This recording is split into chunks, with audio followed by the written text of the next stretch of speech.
திரைப்படங்கள் சமூக மாற்றத்திற்கு ஏற்றமா ஏமாற்றமா? அது அங்க யாரும் புரிந்து கொண்டு பேசுனதா எனக்கு தெரியல. எங்க அண்ணன் ராதாரவி தனக்கேற்பற்ற ஏமாற்றத்தையே பேசிக் கொண்டிருக்கிறார். என் தம்பி பா விஜய் வந்தா ஒரு பாட்டுக்கு தான் நல்ல பாட்டுக்கு வாய்ப்பு கொடுத்தாங்க, வேற யாருமே ஒவ்வொரு பூக்கள் போல வாய்ப்பு தரலன்றான். அவனே இயக்கி அவனே நடிச்சு அவனே தயாரிச்சு எடுத்தான். அதுல ஒரு பாட்டு ஒவ்வொரு பூக்களும் மாதிரி எழுதியிருக்கலாம். ஐயா எம்ஜிஆர் அவர்கள் முதலமைச்சர் ஆகிற போது அவங்க பேசியதுதான், இந்த முதலமைச்சர் நாற்காலியில் நான் அமர்ந்திருக்கிறேன் என்றால் இந்த நாற்காலிக்கு 4 கால்கள் இருக்கிறது, அதில் ஒரு கால் பட்டுக்கோட்டை கல்யாண சுந்தரம் என்று சொல்றார்.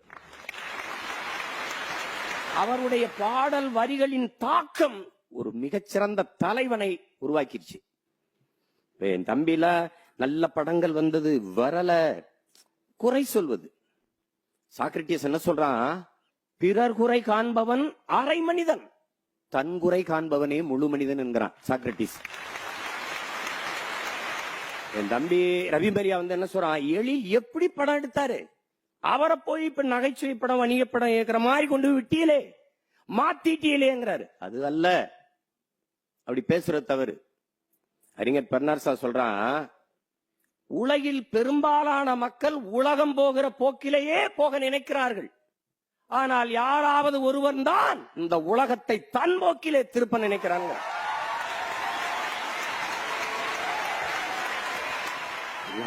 அடுத்து சொல்றாரு, அதில் பாருங்கள், இந்த உலகம் பெற்றிருக்கிற இத்தனை மாறுதலுக்கும் காரணம் உலகத்தை தன் பக்கம் திருப்ப நினைத்தவர்களேங்கிறான்.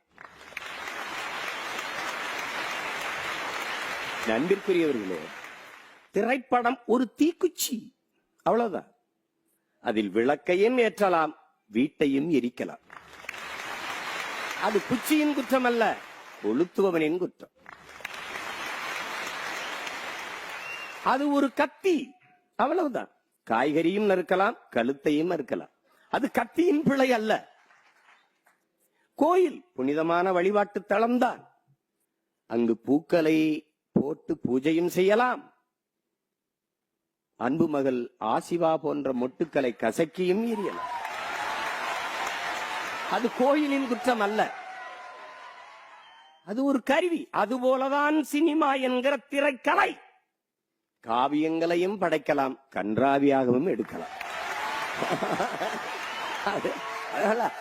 அது சினிமா, அப்படி அது சொல்லக்கூடாது. ஒரு கல்லுதான் கோயிலுக்கு வெளியே படிக்கல்லாக இருக்கிற அதே கல்லுதான் கற்ப கிரகத்துக்குள் வழிபடுகிற தெய்வங்களாகவும் இருக்கு. அது கல்லின் குற்றம் அல்ல, அது படிக்கல்லானதற்கும் வழிபடுகிற சிலை தெய்வமாக மாறுவதற்கும் சிலையாவதற்கும் காரணம் ஒரு சிற்பி. சிற்பிதான் படைப்பாளி, அதை புரிஞ்சுக்கணும். படைப்பாளிகளே உட்கார்ந்துட்டு அது ஏமாறி தீர்ச்சி இது அப்படி பேசிட்டு இருக்கிறது நல்லா இல்ல. அதுல எங்க அண்ணன் செல்வமணி போன்றவர்கள் பேசுறது அறவே நல்லா இல்ல. அதுல என் தம்பி பா விஜய் போன்ற நம்பிக்கை ஒன்று நேசிக்கிற கவிஞர்கள் பேசுவது நல்லாவே இல்லை. அதை புரிஞ்சுக்கணும். ஒன்றை நீங்கள் வழங்கிக் கொள்ளணும், எவ்வளவு மகத்தானது சினிமா. கிராமத்தில் பாவக்கூத்து, கரகாட்டம், மயிலாட்டம், மாடாட்டம், ஒயிலாட்டம், பொம்மலாட்டம், அரிச்சந்திர மாயனாகண்டம், வள்ளி திருமணம், என்னென்னவோ ஓட்டம், எல்லாத்தையும் உட்கார்ந்து பார்த்தோம். ஒரு மேடை, சில நடிகர்கள், 4000கணக்கான மக்கள், குறுக்க கயிறு கட்டியிருந்தான். இந்த கயிற்றுக்கு இல்ல இந்த சாதி உட்காரணும், இந்த கயிறுக்கு இடையில இந்த சாதி உட்காரணும், இந்த கயிறுக்கு இடையில இந்த சாதி உட்காரணும் என்று பிரிச்சு வச்சிருந்தான்.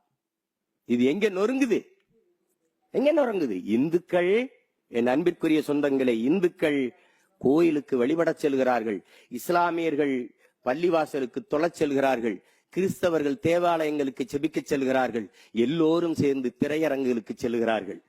இதை நீங்க புரிஞ்சுக்கணும். எல்லா சாதி பார்த்திருந்த இந்த கலை திரைப்படமாக, திரைக்கலையாக, நவீன வடிவமாக, அறிவியலாக மாறி வருகிற போது அங்க போய் நீங்க என்ன ஆளுங்க அப்படிலாம் கேட்க முடியாது ராஜா, அதெல்லாம் கேட்க முடியாது. அங்க போய் உங்க இருக்கை எண் என்ன, சீட் நம்பர் என்னன்னு தான் கேட்க முடியும்.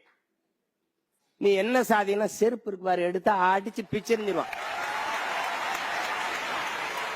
நீ தொடர் வண்டியில பயணிக்கும் போது நீங்க என்ன யாரு, நீங்க என்னால நான் கேட்க முடியாது. ஏன், கதவு கிட்ட வச்சு தள்ளி விட்டுருவான், ஒரே மீதா மீச்சு விட்டுருவான். அங்க உங்க இருக்கை எண் என்ன, வானூர்தியில பறக்கும் போது உங்க இருக்கை என்ன வாட் இஸ்